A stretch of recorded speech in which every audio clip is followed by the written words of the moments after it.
नमस्कार भावांनो बहिणींनो. आज तुमच्या ताईला जायचंय बाहेर आता. तर दाजी म्हणे आता तुम्ही आज म्हणजे आज म्हणलेत आता ते चला म्हणून. आज समोरून म्हणलेत चला. तर आज जायचंय बाहेर. आता काय माहिती भैया काय म्हणतोय. आता तुमच्या ताईचे सगळे कामं झालेत. आता म्हणला चला आता आपण हिडो काढायला सुरुवात करा. चहा बिस्किट खाल्लेत आता मस्त लगे. आंघोळ गिंघोळ झाली, सगळे कामं झालेत. आता केस सुकले नाही तर म्हणलं चला आपण हेडो काढायला सुरुवात करा. तर आता दाजी येतीन आता, तरी पण फेरा मारायला जायले तर उशीरच होईन त्यायला. मग भैयाचं कसं असतंय, आपल्या किटकिट घालतोय म्हणजे मम्मी आधी छेडो काढून ठेव जायना, टी व्हीच चालू बंद करायला लावते ना असं तसं. मग म्हणलं चला आता आपण मस्त निवांतपणे मग हेडो काढता येतोय आपल्याला. आणि दरवाजा बंद केलाय त्यामुळं मग अंधार यायला लागलाय, म्हणजे कारण की गाणे चालू आहेत म्हणून. म्हणलं आपण मी काय करत असते, आपली रूम लय भारी एकदम निवांत हेडो काढायच्या लाईक घर आहे आपलं. लगे काही शांती शांतीच राहते. येतोय का तुम्हाला हेडोचा आवाज? काहीच नाही. आता म्हणलं आपण चहा पाणी प्यायलाय आता. आणि दाजी काही चहा घेऊन जात नाहीत, मग त्याला उशीर होतोय आता यायला. तर मग येतील ते नाश्ता करायला. तर नाश्ता काय ते काही टोस्ट खातेत खारी, नाहीतर पपडी खातेत. आता काही चहा भाकरी खात नाहीत. तर मग आता येतील ते. आता मला जायचंय मिरच्या घ्यायला, तर थोडं थांबून जाते. काल मैत्रीण भेटली होती, म्हणजे मी तिकडे गेलते. म्हणलं आता पाव मशीनवाली कुठे आहे म्हणून. तिनं खाली करायला सांगितलं होतं तिच्या घर मालकानं. मग ती चांगलं शिवती तर मला मग ती आवडती म्हणजे. मग मी म्हणलं चला आपण तिचं दुकान पाहावं. तर भैया मला थोडासा टाईम लागला. तर भैया मला लय नाराज होते, मम्मी तू लवकर यायचं ना म्हणे. तर म्हणलं अरे बाळा मी मशीनवालीनं. मग आमच्या बाजूवाली बाई भेटली खालची. तर मग ती म्हणे दीदी विचार म्हणे मला शिवायचं आहे म्हणे. तर काय शिलाई आहे काय नाही. तर ती म्हणे मला साधं शिवायचं आहे. मग तिने विचारलं तर म्हणे 200 रुपये शिलाई. मग थोडासा टाईम लागला बाजारला गेले तर. मग तरी त्या ताई म्हणू लागल्या चला ना ताई चहा घ्या ना, म्हणजे आम्ही राहायचो ना तिकडं. तर मग चला ना ताई ते मी कधी हारसूच सांगता म्हणे. हारसू वाट पाहीन पाहीन चला ना ताई म्हणलं येईन कधी.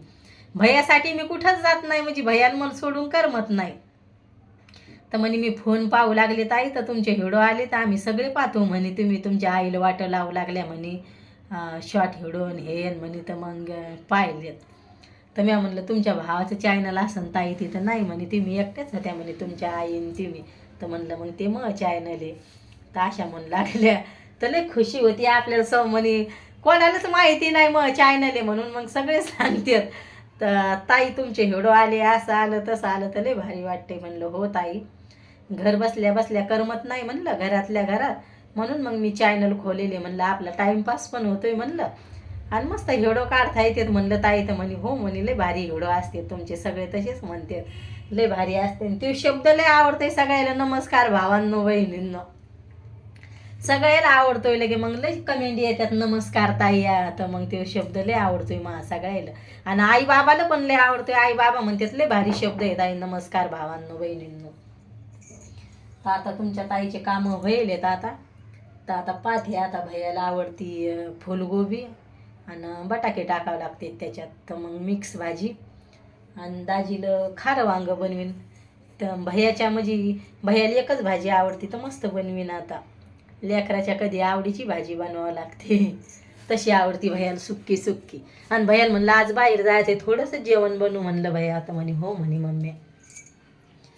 जर बाहेरचा हिडो जर काढला म्हणजे जर टाईम असला तर आणणारच आहे मी काढून. मला लय बाहेरचे हिडो काढा वाटते ना दाजीवानी. मला लाज वाटत का नाही काय? तुमच्या दाजीला लय लाज वाटते बाहेरचा हिडो ते पण त्यात ते आणतच नाहीत. आणि मला लाज नाही वाटत. मला लय बाहेरचं वेगळे वेगळे हिडो काढा वाटते पण नेणारं कोणी नाही.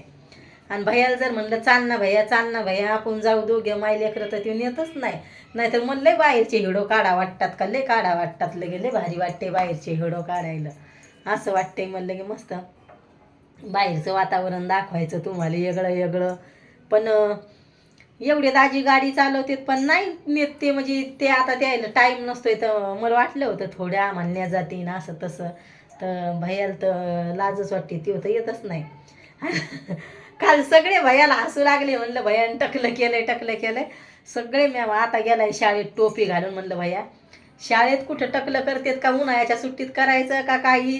तर म्हणे नाही, म्हणे मम्मी मला करायचंच होतं, तर आता टोपी घालून गेले. मी म्हणलं जाय आता शाळेत, आता मस्त तुला टाकल्या म्हणून चिडवतीन, तर आता सांगन त्याला कोण चिडवले काय चिडवले. ते म्हणतोय मला नाही पाहायचं, म्हणतोय दुसऱ्याचं, मग इच्छा होती मी केलंय असं म्हणू लागला. आणि मला करायचंच होतं म्हणे मम्मी टाकलं त्याच्यामुळं म्हणे मग मी केलंय म्हणे, काय नको म्हणे मला चिडू तू. तर आता शाळेत जायले भैया, आता भैयाचं चाललंय मम्मी मी येतो म्हणे शाळेतून 12 वाजता. तर मग तो घरी नसल्यात लय घर शांत असतंय सकाळी, म्हणजे तर कोणीच नसतंय घरी, मीच राहते एकटी, मग करमत नाही. मग टी व्ही पाहा फोन पाहा असं होतंय. तर मग भैया जर असला ना घरी तर मग लय करमतंय मग. तर आता दाजी येतील तुमचे थोडे थांबून, कंप्लीट कामं होईल तुमच्या ताईचे. काल मग जाऊ आली होती पण मी हेडो नाही काढला, तिची तब्येत बरी नव्हती, तिला बरं नव्हतं आठवू लागलं. मग म्हणलं जाऊ द्या म्हणलं, नाहीतर काढणार होते मी, तिला बरं नव्हतं आठवू लागलं. तिला गरमी होऊ लागली न उन्हातून आली तर मग म्हणे लय कस्तरी व्हायला लागली, म्हणजे त्याचं खाली घर आहे ना आमचं वरी घर आहे, तर मग ते चढायची सवय नसली पायऱ्या तर तसंच होतंय. मग म्हणे मला लय कस्तरी व्हायला लागली म्हणे ताई. मग मला पण तसंच आहे, मग मी खाली चालायला तर पाय दुखत नाही, पायऱ्या चढल्यावरच पाय दुखतात. पण इकडं कसं आहे मग मी सांगेलच आहे तुम्हाला, पावसाळ्यात पाणी भरतं इकडं, मग त्याच्यामुळं दाजी वरी रूम ठेवतात. नाही तर मला पण वरी रूम नाही आवडत. काही आणायचं असलं म्हणजे दुसऱ्या माळ्यावरचे, एवढं काही उच घर नाही आपलं, पण पायऱ्या चढू चढू पाय दुखतात.